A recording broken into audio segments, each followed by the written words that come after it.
All right, everybody. So nice to see you. We're about to start the webinar, but while we are still setting things up and I'm sharing my slides and people are still joining, say hello, say where you're coming from, where you're listening to us from, and we'll be beginning shortly. All right.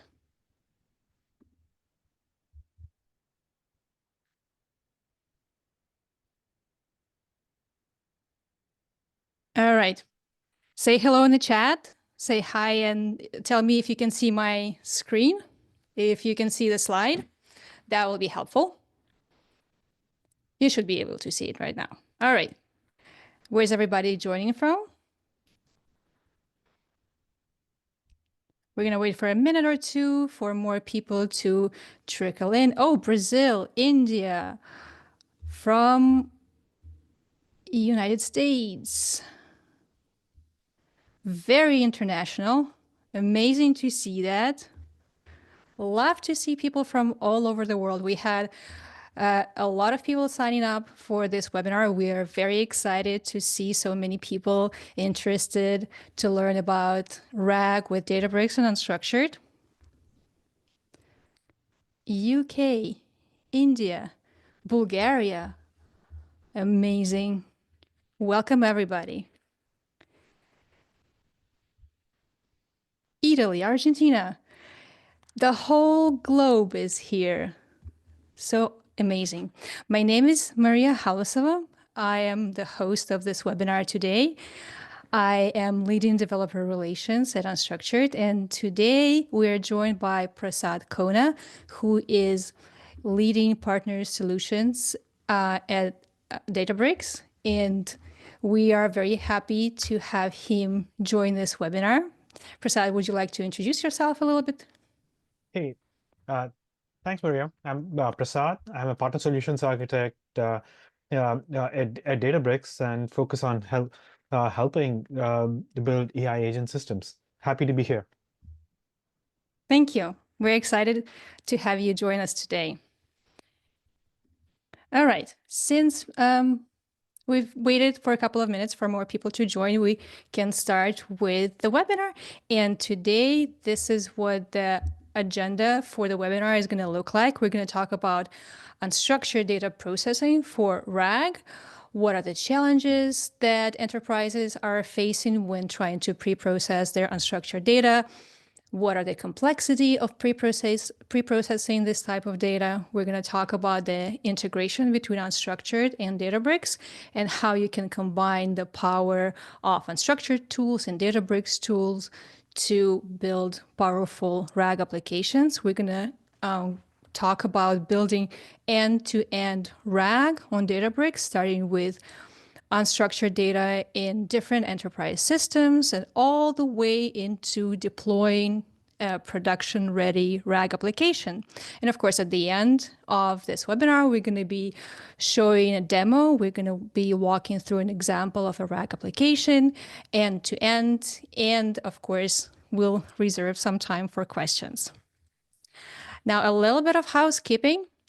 First of all, you already are familiar with the chat box. You can ask your questions in there. And we have Tarun from Unstructured, who is a developer relations engineer at Unstructured, also hanging out in the chat, and he can answer your questions. But if you want your questions to be answered live, it's better to drop them into the QA box.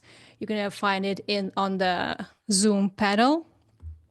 And this is just going to make it easier for us to track the questions and find them at the end of the webinar so we can answer them live.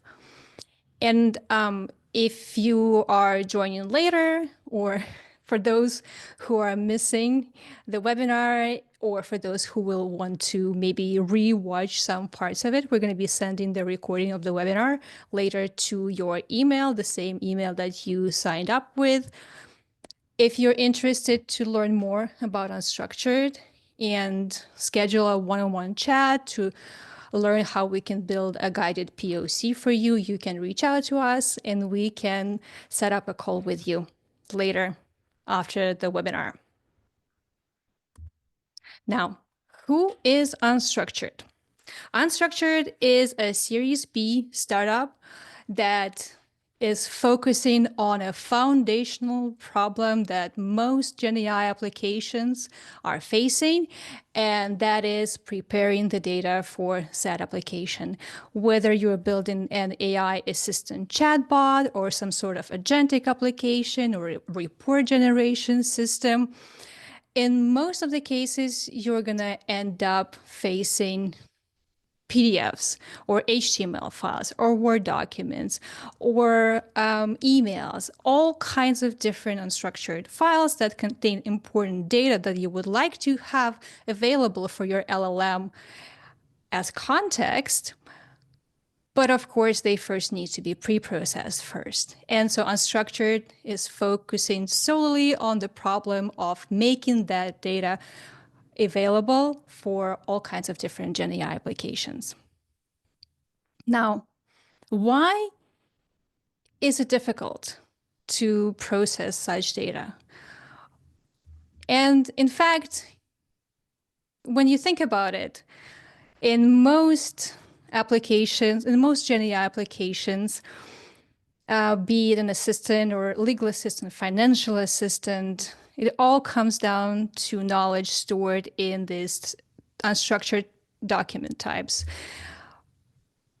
PDFs and Word docs and emails are the documents that we as humans use to communicate important information, contracts, important notes, presentations, plans, strategical decisions, all kinds of agreements. We tend to store them in the documents that are easy for us to read, that are easy for us to look at, to print, but they're not usable for large-scale applications. You can feed a single PDF to ChatGPT or Claude, and you can ask questions about that specific document. But at scale, you're typically looking at having access to hundreds or thousands of documents, and they will not fit in the context window of any LLM. So you have to pre-process those documents first.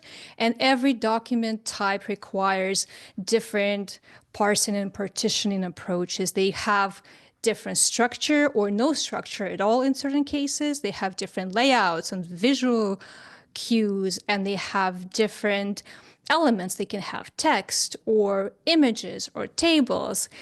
Every file format requires its own approach. Some may be parsed with rule-based parsers, like maybe Markdown files or HTML files. Other file types require OCR and sometimes even VLMs to extract usable content out of them.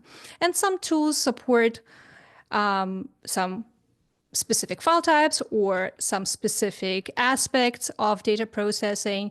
And if you try to stitch them together into a pipeline, you often end up with this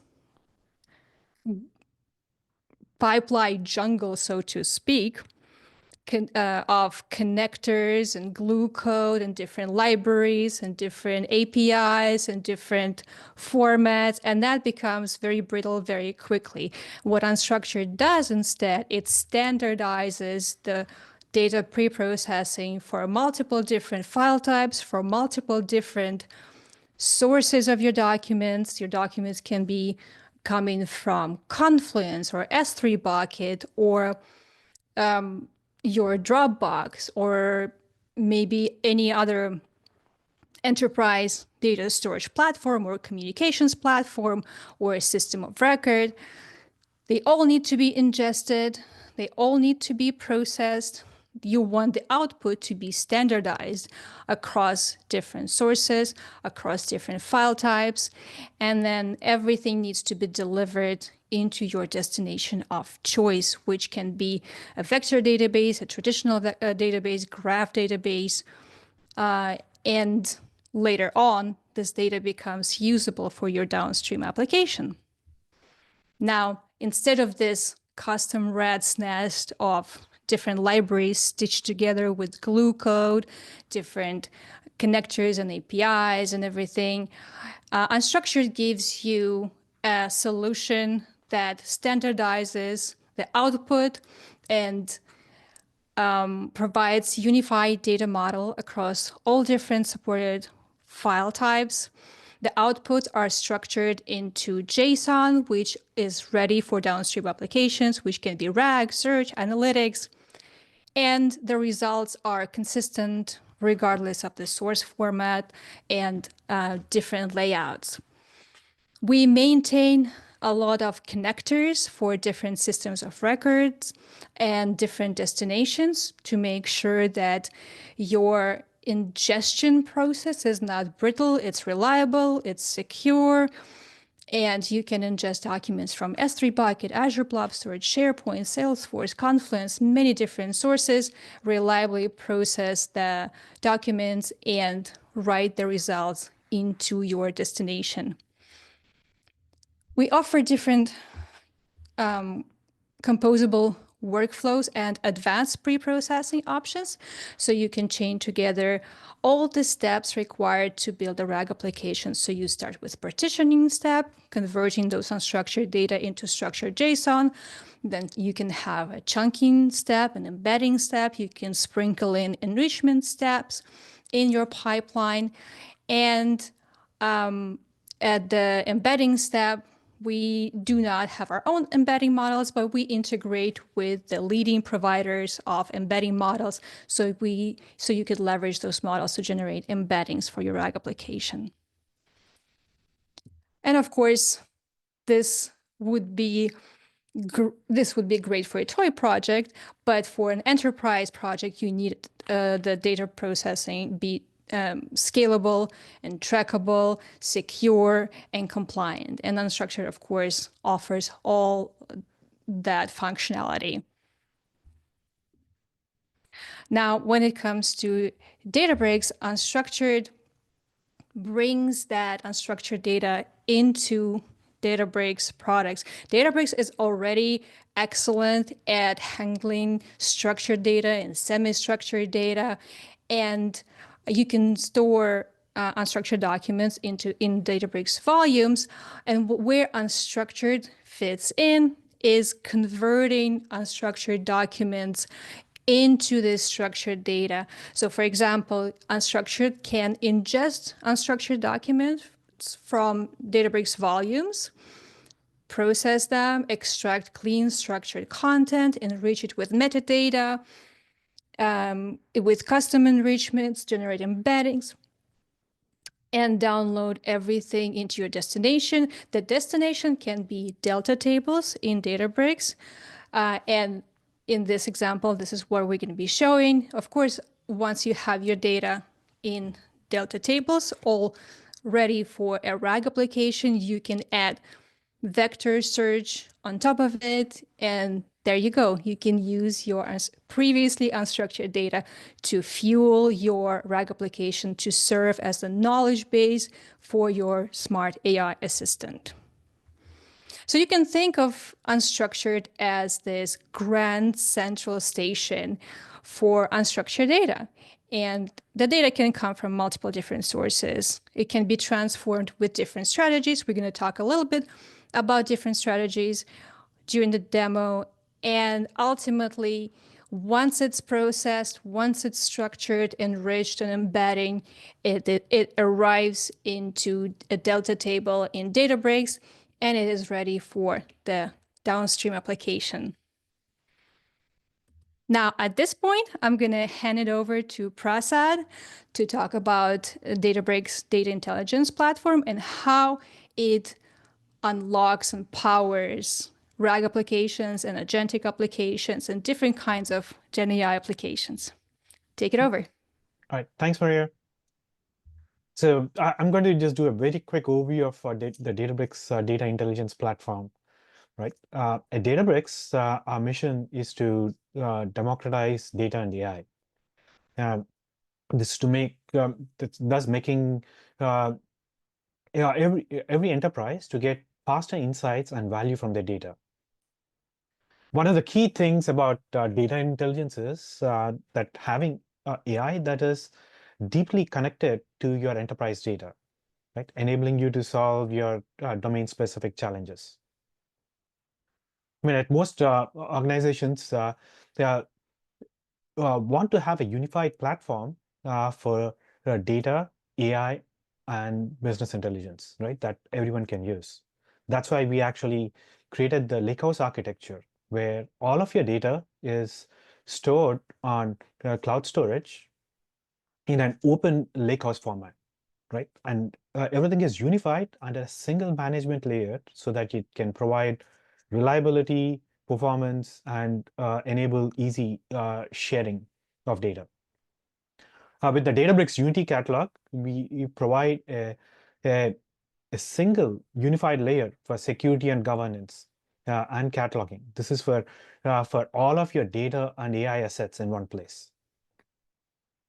On top of this Lakehouse foundation, Databricks supports all of the various data and AI workloads. Mosaic AI provides end-to-end tools for both generative and traditional AI, all the way from model serving, fine-tuning of models, and of course, building your AI agent systems. Databricks SQL provides a high-performance cloud data warehouse for all of your needs. Lakeflow provides support for your ETL, streaming, and orchestration needs. Yeah, AI BI provides tools for business intelligence, from dashboards uh, to SQL to support SQL analysts, and a chat, and also a chat-like interface which is powered by generative AI on top of your data. In short, we provide a unified data, AI, and BI on a single platform to help you innovate faster. Here, next slide, please. And so let's now, at a very high level, explore the concept of agents that can reason on top of your data, right? And what are these agents? Simply put, as everybody's familiar, these are um, intelligent systems or programs that uh, uh, one designs to act on behalf of a user or another system, right? And a chatbot is a familiar example where users interact with it, ask questions, and it performs tasks automatically. Next slide, please. These agents are powered by a combination of technologies, right? From generative AI models to traditional machine learning tools, functions, and all of these put together in the form of chains and workflows. I see some of the data that is needed is definitely key for creating these better agents, all the way from unstructured data that could be expressed from documents to structured data that might be available that would be available in tables. So all of these using all of these components, you can the agents are able to answer your user questions and also perform a wide variety of tasks. Next slide, please. Now with Databricks, building some of these intelligent systems have become much more easier, right? I'm just going to go through at a high level some of the key steps in the life cycle of building agents. Of course, first step in building your agent is access to quality data, right? This is where Unstructured IO is a key partner of Databricks, which enables you to extract these unstructured data that is hidden in various sources. Not only that, extract it from the source, be able to extract the text and content from these documents, and transform it as needed, and finally ingest it into the Databricks and expose them as tables, right? This data is now is RAG ready and enables you to build these AI agents faster. I want to highlight a few capabilities on around Mosaic AI, right? With Databricks' capabilities being built directly on top of Lakehouse, there's no need to actually move or duplicate your data, right? You can generate your vector indices automatically. Yeah, you can manage all of your features straight from your production data. As you're trying to build these agents, the AI agent framework on Databricks enables you to build these agents much faster, right? Using the popular frameworks of your choice, whether it is LangChain, uh, LangGraph, DSPy, Llama Index, or others, right? And you can also securely use the various large language models. Or also use fine-tuned models that you have created for your agents. Once you register these agents to Unity Catalog, it enables you to provide the end-to-end security and governance features, right? This is what you need as you're trying to productionize your agents. We provide all the tools that would help you drive to production quality, right? Whether it is to measure, evaluate, and monitor these agents, and of course, govern these agents, whether you want to add guardrails, usage tracking, or rate limits, everything that you need to productionize these agents.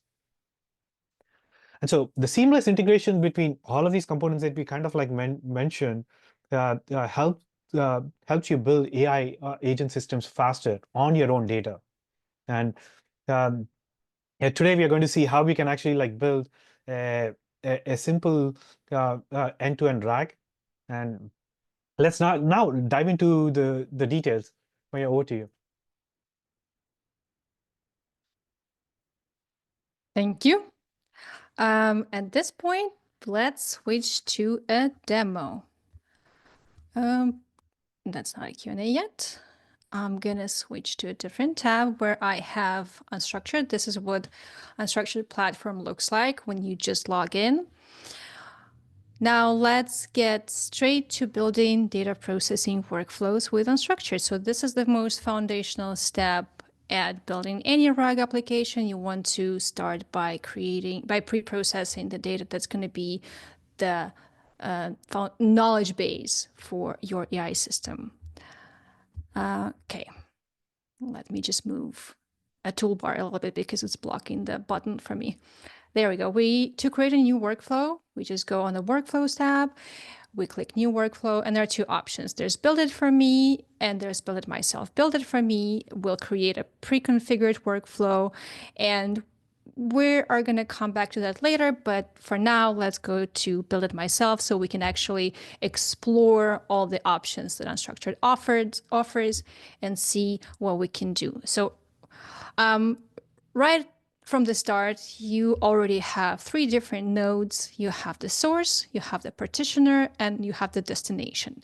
For any production workflow, these are the three essential components. They're must-have components that you need to have.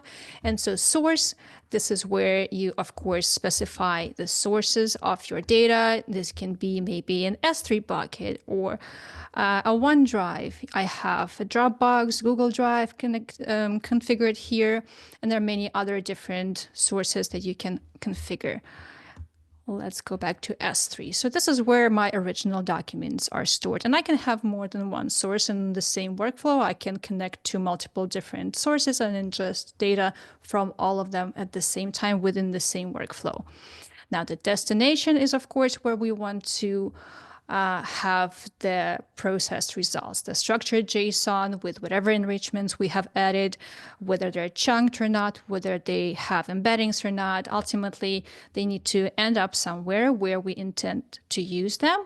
And Unstructured supports multiple different destinations. Of course, here, we're going to be uploading everything into a Delta table in Databricks. Partitioner is the first step in every pipeline. This is a step that extracts structured data from unstructured data into JSON. And this step can apply one of the several available partitioning strategies. There is FAST. This is a strategy that you can use for simple files where text is readily available, for files that don't really have any other elements except for text. So they don't have images, they don't have tables. So Markdown, potentially HTML files, things like that. And even certain PDFs can be parsed with FAST strategy if they contain text only and if they're digitally born, which means they are not scans of some documents, but they're actually PDFs that were digitally created. So you potentially can save a lot of money and get a really fast output for those types of PDFs with the FAST strategy. High-res strategy is very useful when you have PDFs or PowerPoints with images and tables in addition to text.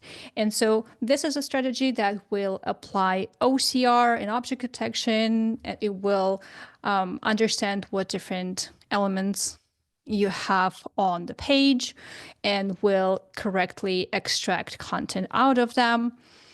And still, certain documents are so complex that OCR alone is not enough to handle it.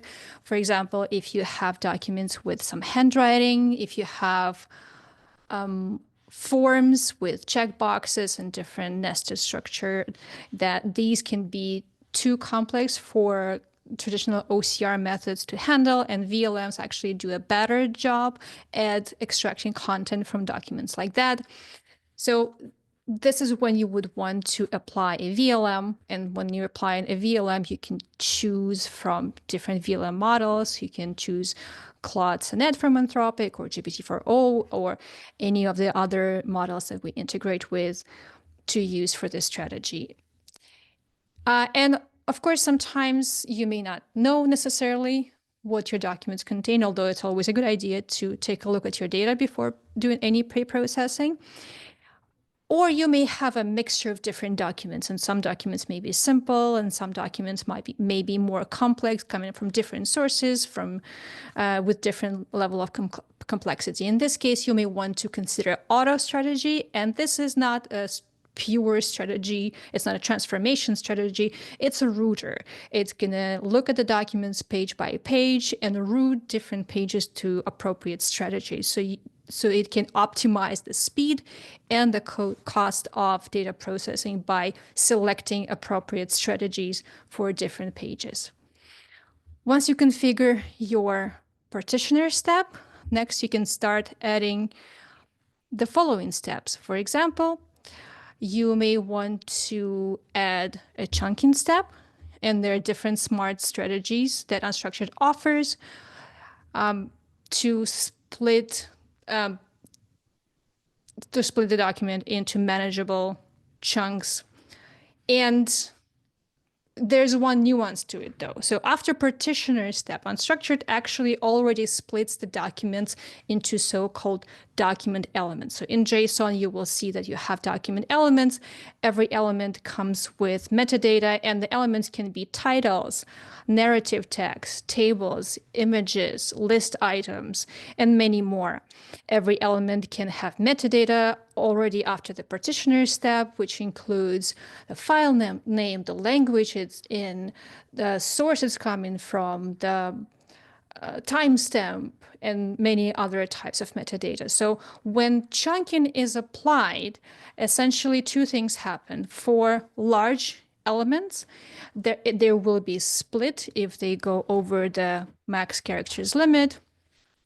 But the logical units essentially are already preserved before this. So the split will only happen if an individual element is too large.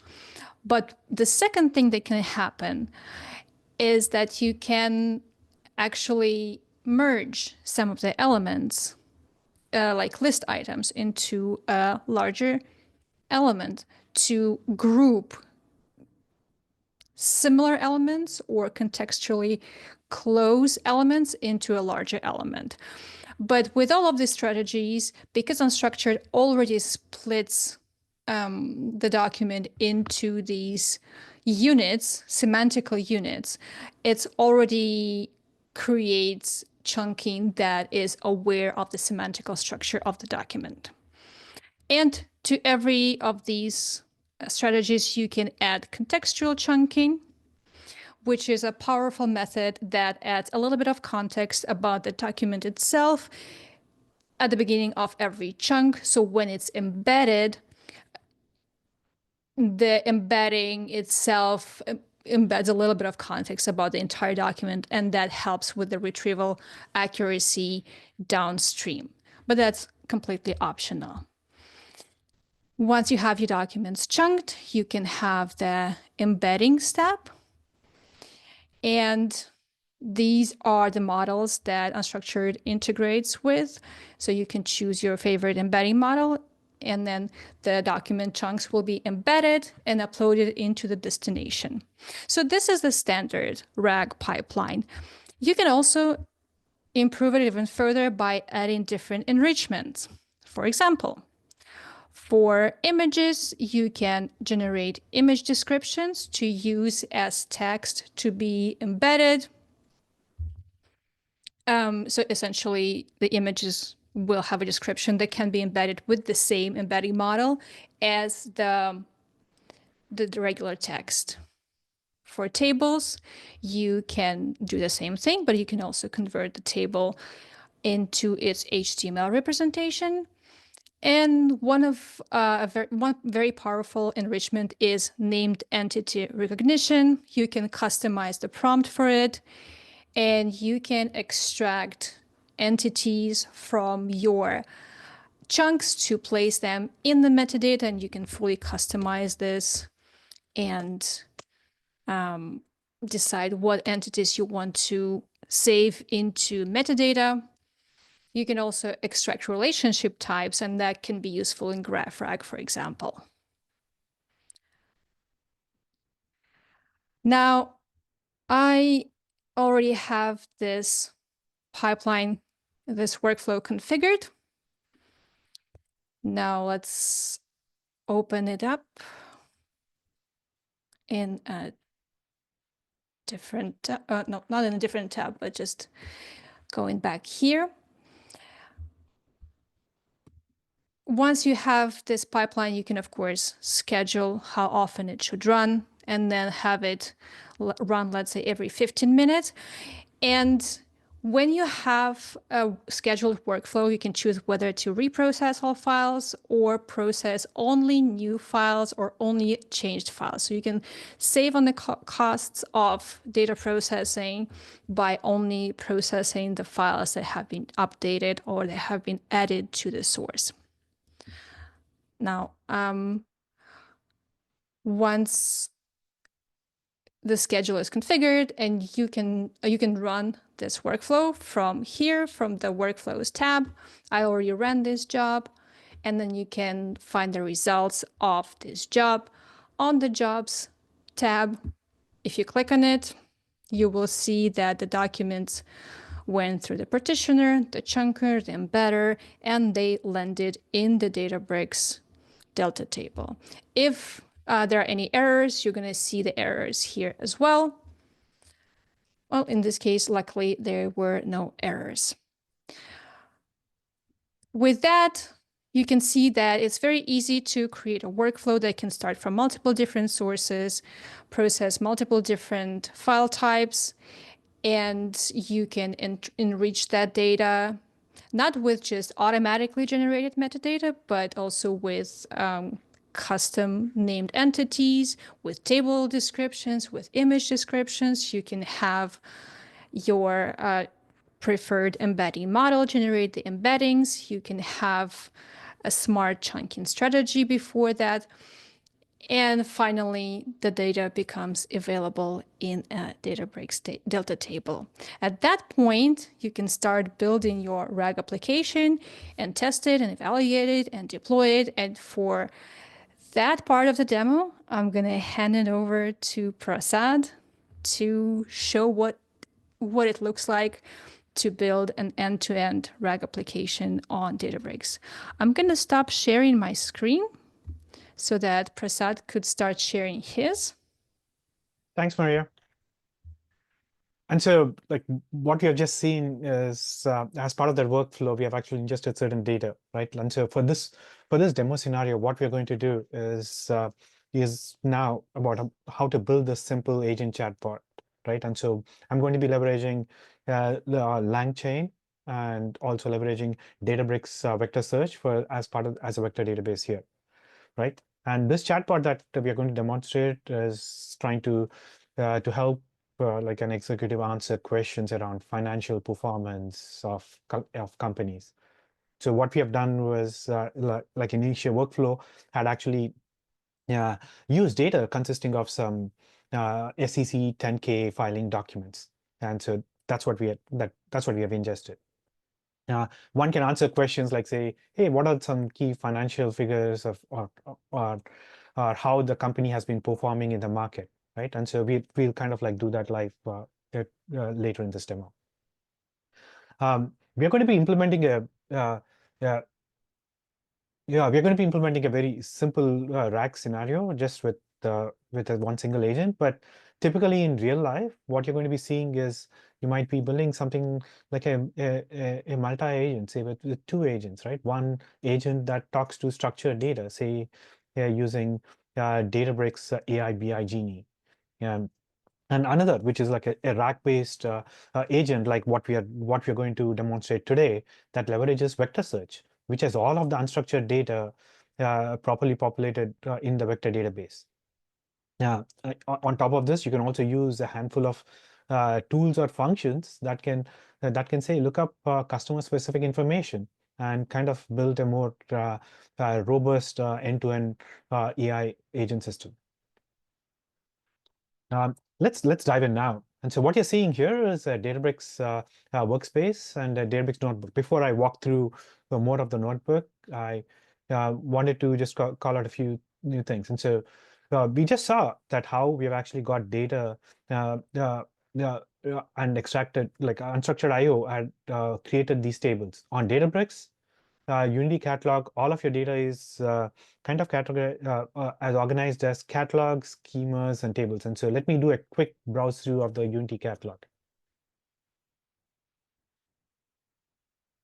And so this is my catalog, and you can see all of these artifacts that are there, whether it's tables containing all of your structured data, um, and this is where we can see the table that was just ingested. The volumes are basically locations where you're going to be having unstructured data and models. And so it's a Unity catalog providing a single governance layer for all of your data and AI assets. And let's just click on the table here. And so this was a table that was created by Unstructured. You can see on the catalog's view, we can see the various metadata relating to the various columns in this table. You can look at some sample data that was just ingested. Um, you can set access controls on who has access to this particular tables. You can also look at lineage and history. You can create your own create dashboards to explore this data also. And the other thing I want to just call out is how directly from here, from this table, you can actually create a vector search index. If you just see here, I can say click on vector search index, select your keys that you're interested in, give an index name, um, and select a vector search endpoint. Select the columns that you want to sync, whether you want to sync all of your columns, and also, like, say, for example, unstructured IO simplified it by creating these embeddings in an embeddings column. And so I'm just going to select that embeddings column, right? Provide the dimensions. You also can automatically sync or do a triggered. For this demo, I've already done this, but this is you can do this directly from here or directly from within a notebook also. Now let me switch to my notebook. I'm just going to dive directly into how to build this using LangChain.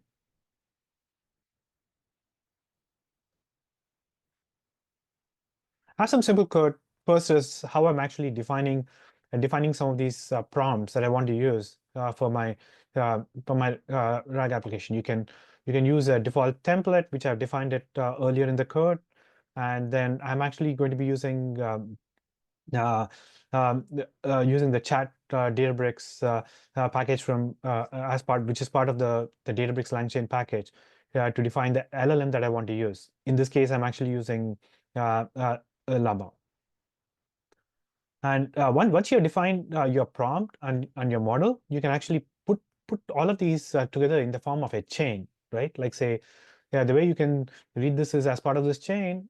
I've actually used, I've defined uh, a vector search as retriever, which means I'm sending the prompt, sending the question to the vector search, getting the top results from vector search with all the relevant documents, providing those details as prompt of the as a prompt to the LLM to actually process and actually send the data out, right? And so this is what you're seeing here. So say I'm using MLflow to do the end-to-end managing a traceability. I think let me just show you the case. I'm doing an auto log so that you can actually see all of these here. Let me now dive into a trace. As you see here, when you execute this, you can actually see what exactly is happening at each and every step of your chain, right? And so in this case, um, uh, I'm actually querying this question, sending this question to my vector store retriever. Got a list of these documents. I can actually like click. These were the exact the metadata, and so you can see the metadata that was ingested by unstructured IO, right? And so you can see these chunks. Finally, you format, you add it to a chat template, providing all of these the results from the vector as context, right? And finally, using the LLM to generate this response. And this is the final response that was that we got. And as you see here, it is actually grounded on the truth because you're actually getting this data from your vector search. Once you have built this chain, right, you can then use MLflow to actually deploy this as a model on Databricks. And so if you see here, I'm using the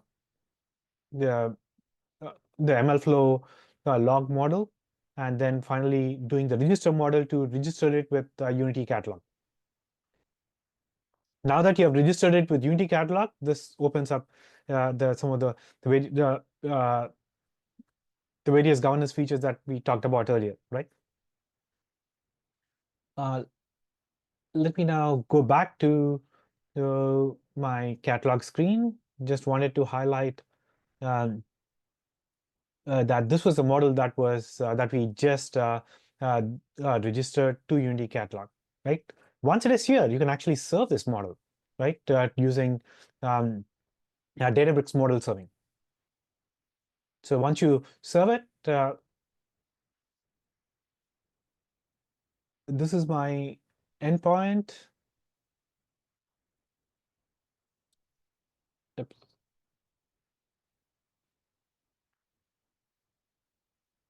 Let me click on that endpoint.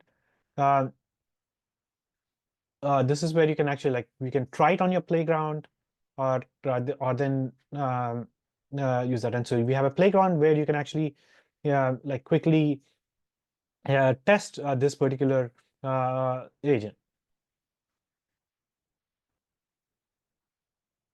So when you register, you also have an option to actually create a review or an evaluation app, right? And so when you're doing a quickly developing this particular agent, Playground is a good place where you can actually test your agent out. But now, if you actually want to get some more additional additional testing or get some feedback from your end users, you can actually help you create an evaluation app.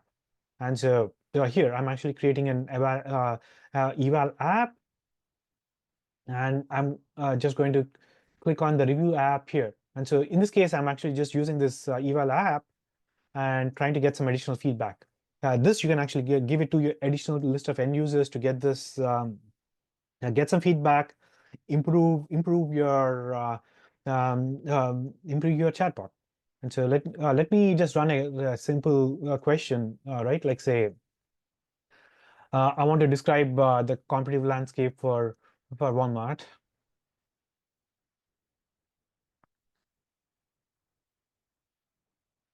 All right, and so got some response from the LLM, and as you can see, it also gives you the references, right? It got some data.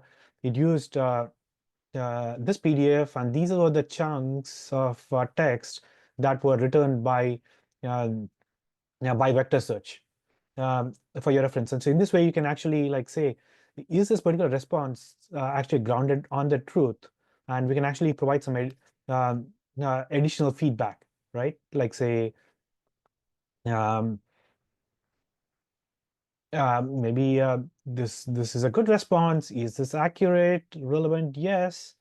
Safe and helpful. I mean, depending on that, you can actually provide your feedback, and this can then go into an eval data set that you can use to fine tune your RAG application. And so basically providing an end-to-end tools to actually like not just create your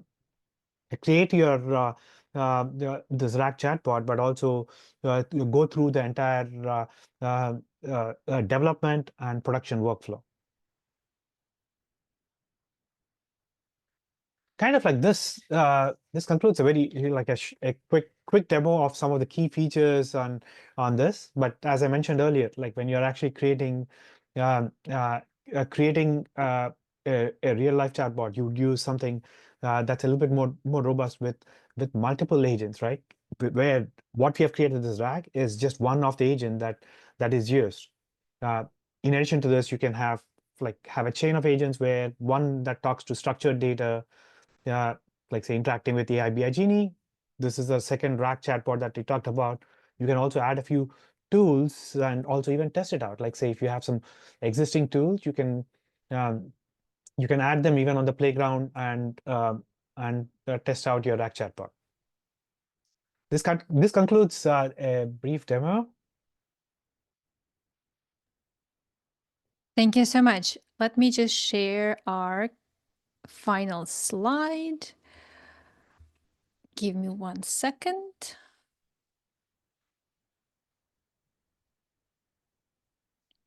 Okay. There we go.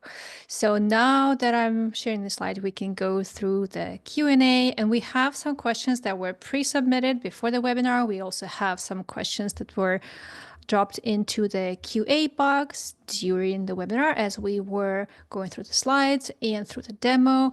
And so let me just jump to the doc with the pre-submitted questions real quick, and we're gonna start there. Well, one of the first questions that was pre-submitted is whether we can confirm that the webinar will be recorded and made available later. And this is a quick and easy answer. Yes, we're going to be sending the webinar to everybody who signed up for it. And so you can expect to get the recording and you can watch this again later. On to the next question. Why create a RAG with Databricks and not with Azure ML, and what are the differences? So I think this is a question that is for Prasad, and why would we create RAG on Databricks? See, I think it's the reason, as we have shown in the demo, right? It's a seamless integration between all of these components, all the way from developing your RAG chatbot, all of this using data um, that is grounded on the truth on Databricks, right? When you look at these various components from vector search, the tables, the chatbot, the model serving, all of this are very tightly integrated. And as you've seen, it's extremely simple to create complex AI agent systems and which are production ready. Thank you. All right. There's a couple more questions that were pre-submitted, and I think we can answer those and then switch to the live ones. One question is, how does the Databricks AI evaluation suite of tools differentiate itself from others? No, we provide an end-to-end set of tools for, like, say, yeah, with respect to eval, tracing, and monitoring, right? And so MLflow is a core component here, and it provides an end-to-end way to operationalize not just traditional models, but for AI agenting systems. Mm-hmm. The next question is likely for me. How do you handle PDFs that have entire pages as images? For example, a cover of a chapter. Also, how do you contextualize images that go with text? For example, an image that is explained in one of the paragraphs. So if a page is an image, so it actually depends on what kind of image is that. So let's say you have a cover that's just a picture of a puppy. Then that is going to be considered as an image of a puppy, and it's going to be a single element, an image of the puppy, and we can generate a description for it with enrichment. We can also save that image as base 64 in metadata. But for more complex scenarios, so you can have an image that is actually, for example, a scanned page, and it can contain all kinds of different elements. And it can have, if it's a scanned document, there can be text and actual images, plots, or some sort of diagrams. There can be tables in there. In that case, we will identify individual elements within that image, and those will be different elements in the output. So it depends on what kind of image is on that page. And then the last pre-submitted question that we're going to answer before we jump to the question submitted live is how to maintain high retrieval accuracy on an ever-growing corpus of documents. And I think there's two parts to this. So it's very natural for the corpus of documents to grow. If you take any organization, any internal documents, every day you have new documents, any type of contracts, any company, like insurance company, financial companies, they keep generating documents. So that is a very normal thing for documents to do, is to expand and increase in volume. And one aspect of maintaining retrieval accuracy is actually having a solid foundation for data pre-processing in the first place, because if you don't process the documents well, then whether the volume increases or not, the output is not going to be great. So you have to consider how you pre-process in documents, how you extract content, how you chunk them, what kind of metadata you have available for your retrieval process. And then on the other side is how you evaluate and keep track that you actually, how you monitor and evaluate downstream. And that part would be something that you would do on Databricks. What do you think, Prasad? Yeah, no, that's absolutely right, Maria. I think it's the the data that you're actually extracting, I think that is the one, right? As you're improving the quality of that, it will help improve the quality of the AI agents. And like, even once you have the data on Databricks, you can also further improve the quality, whether it is using features that are available as you process the tables. There are also optimizations that are there with respect to vector search, where you're able to get much more higher quality of results or similarity searches that you can do, right? And that along with not just using an LLM, but also, say, for example, you can fine tune your own LLM based on your own data. You can also create eval data sets from not just from end users, but also directly from production data, which can further help in fine-tuning an LLM for your RAG-based chatbot, right? And so I think there are a ton of features end-to-end that can help you provide improvements. I agree. We have a lot of excellent questions in the Q&A box. I don't know if we're going to be able to go over all of them, but we're going to do our best to answer as many as we can. The first question submitted is, can unstructured process SQL databases? And yes, we do connect to some sources of structured data. And typically this is helpful when you want to unify data from multiple different sources. And some of them are unstructured, some of them are structured, and you can standardize pre-processing this way by connecting to multiple different sources and having the same output in the end. The next question is, again, unstructured. How does unstructured handle topics that span multiple pages? For example, if a process is broken down into steps that continue across 4 pages without any explicit demarcation indicating that they belong to the same topic, is unstructured able to group this content correctly during the chunking process? I would say yes. This